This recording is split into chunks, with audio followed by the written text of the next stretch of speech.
पिताजी, आपका एक बैग मैंने तैयार कर दिया और दूसरा खाना खाने के बाद लगा दूंगी। कुछ और रखना हो तो याद दिला देना।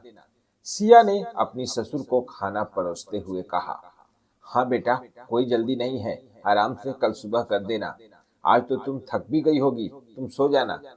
जवाहर खाना शुरू करते हुए अपनी पुत्र वधू सिया से बोले। जवाहर 3 साल पहले ही विद्युत विभाग से रिटायर हुए थे। रिटायरमेंट के बाद से ही हर साल अपनी पत्नी के साथ गर्मी के कुछ महीने हरिद्वार में बिताकर आते थे।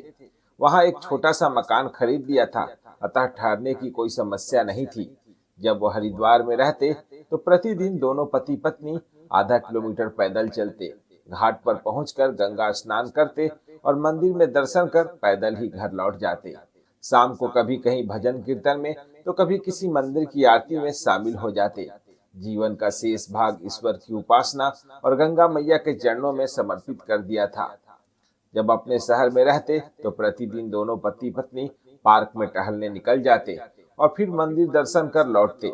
शाम को जवाहर के 2-4 मित्र इकट्ठे हो जाते तो धर्म और दर्शन की चर्चा होने लगती।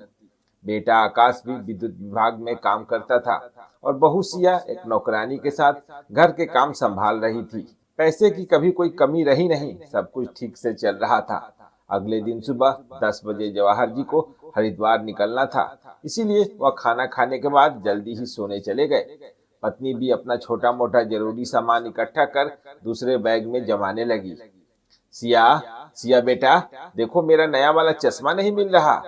सास ने सिया को आवाज दी। सिया अपने कमरे में किसी से फोन पर बातचीत कर रही थी। आकाश खाना खाकर टहलने निकल गया था। 2-3 बार आवाज लगाने के बाद सिया की साथ उसके कमरे की ओर गई। उसका गला भरा हुआ था। फोन सिया के पीहर में रहने वाली पड़ोसी लड़की का था। मैं क्या करूं उमा, मैं अपने पास ससुराल में दादी को रख नहीं सकती। सिया फोन पर उमा से अपनी परेशानी साझा कर रही थी। मेरे सास ससुर को पता नहीं कैसा लगेगा। उधर दादी की दयनीय दशा सुनकर मेरा दिल रोने लगता है। मैं क्या करूं, कुछ भी समझ में नहीं आता। सिया की आंखों से आंसू झर रहे थे। सिया की माँ सिया के बचपन में ही गुजर गई थी। अब घर में केवल सिया की दादी और पिता ही थे। सिया और सिया से बड़े 2 भाई अनुज और कमल के पालन पोषण की जिम्मेदारी दादी पर आ पड़ी। अपनी धार्मिक विचारधारा पर चलने वाली दादी का रुझान अब बिन माँ के बच्चों की ओर बढ़ गया। बड़े लाड़ प्यार से तीनों की परवरिश की। सिया चूंकि सबसे छोटी थी, अतः दादी उसे अपने पास ही सुलाती थी। सिया नाम भी दादी का दिया हुआ था। जैसे जैसे सब बड़े हो रहे थे, दादी उतना ही कमजोर हो रही थी। अनुज और कमल की शादी हो गई। अब सिया के लिए वर की तलाश शुरू कर दी गई थी। इसी दौरान सिया के पिता भी दुनिया से विदा हो गए। इस सदमे से दादी टूट ही गई थी। सिया के पिता और जवाहर जी एक दूसरे से परिचित थे। अपने मित्र के देहावसान की सूचना पाकर जवाहर जी शोक संवेदना हेतु सिया के घर गए थे। बेटे का मित्र भी बेटे जैसा ही होता है, अतः सिया की दादी ने जवाहर से सिया के लिए कोई अच्छा सा परिवार ढूंढने के लिए कहा। अम्मा, जवाहर जी सिया की दादी से बोले, मैं सिया को अपनी बेटी बनाकर घर ले जाऊं तो? मेरा बेटा आकाश भी विद्युत विभाग में काम करता है, अच्छा वेतन और पक्की नौकरी है। सिया मेरे घर जाएगी तो हमारे घर में रौनक आ जाएगी। दादी कुछ नहीं बोली, बस चुपचाप जवाहर जी के चेहरे को पढ़ती रही। कोई जल्दी नहीं है, बहुओं और बच्चों के सलाह मशवरा लेकर बता देना, मैं इंतजार करूंगा। किससे सलाह लेनी और किससे मशवरा करना? उदास मन से दादी ने कहा। ऐसा लगता है कि दोनों बहुएं तो आफत टालने के लिए तैयार बैठी रहती हैं। पता नहीं क्या क्या लिखा है मेरे मुकद्दर में। पहले छोटी सी उम्र में ही पति अकेले छोड़ गए, फिर बहू चली गई और अब बेटा भी धोखा दे गया।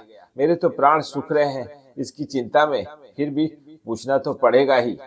हाँ अम्मा, ठीक है, मैं फिर जल्दी ही आऊंगा। जवाहर वापस अपने घर आ गए। कुछ ही दिनों बाद सिया आकाश की पत्नी बनकर जवाहर जी के घर आ गई। मगर अपनी सारी जिंदगी औलाद की परवरिश में खपा देने वाली दादी के हालात बद से बदतर हो गए। अनुज और कमल अब कभी दादी के पास तक नहीं जाते। दोनों की पत्नियां भी सीधे मुंह बात नहीं करती। 80 साल की उम्र में शरीर क्षीण होकर ढांचा मात्र रह गया था। फिर भी दादी अपनी दैनिक क्रियाएं और पूजा पाठ छड़ी के सहारे पूरा कर लेती। दादी की चरपाई घर के बाहर बरामदे में पहुंचा दी गई थी, जहां पंखा गर्मी के दिनों में हवा कम लपेटे ज्यादा फेंकता था। सुबह शाम देर सबेर कोई बहू खाना दे जाती और बस फिर कोई उनके हाल चाल जानने पास नहीं आता। अपमान और उपेक्षा की शिकार दादी ने अपने मन की बात कभी किसी को नहीं बताई। सिया की एक बार दादी को लेकर खूब बहस हुई थी अपनी भाभीियों से। हाँ हाँ, हमें तो जैसे परवाह ही नहीं है, अब तुम आई हो हितैषी बनकर।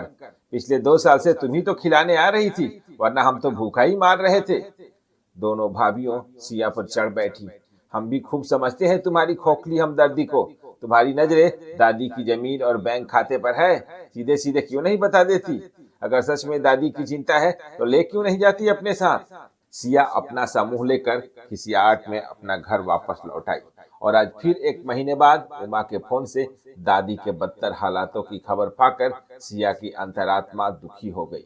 सास की आवाज सुनकर सिया ने अपने आंसू पोंछे और चश्मा ढूंढ कर दे दिया। चेहरे पर उदासी के हाव भाव साफ झलक रहे थे। अगले दिन सुबह हरिद्वार जाने के लिए जवाहर जी ने अपनी गाड़ी बाहर निकाली और सिया के सिर पर हाथ फिराते हुए बोले, चिंता मत करना, हम जल्द ही वापस लौट आएंगे। माता पिता को विदा कर आकाश अपने ऑफिस चला गया और सिया अपने घर के काम निपटाने लग गई।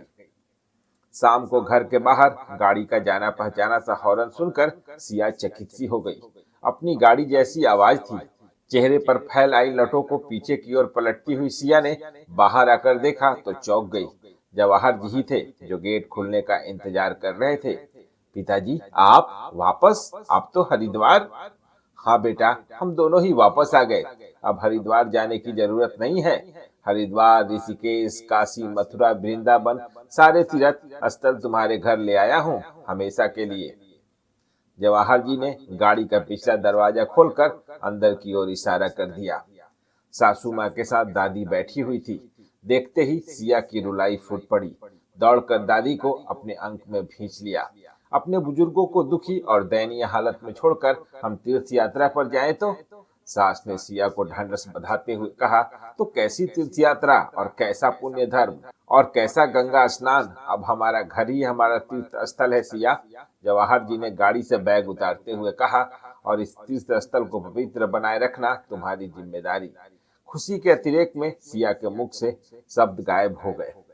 देवी देवताओं मंदिरों में नहीं, घरों में ही रहते होंगे, दादी ने अपनी टूटी फूटी आवाज में सिया से कहा और सिया का सहारा लेकर घर में प्रवेश कर गई।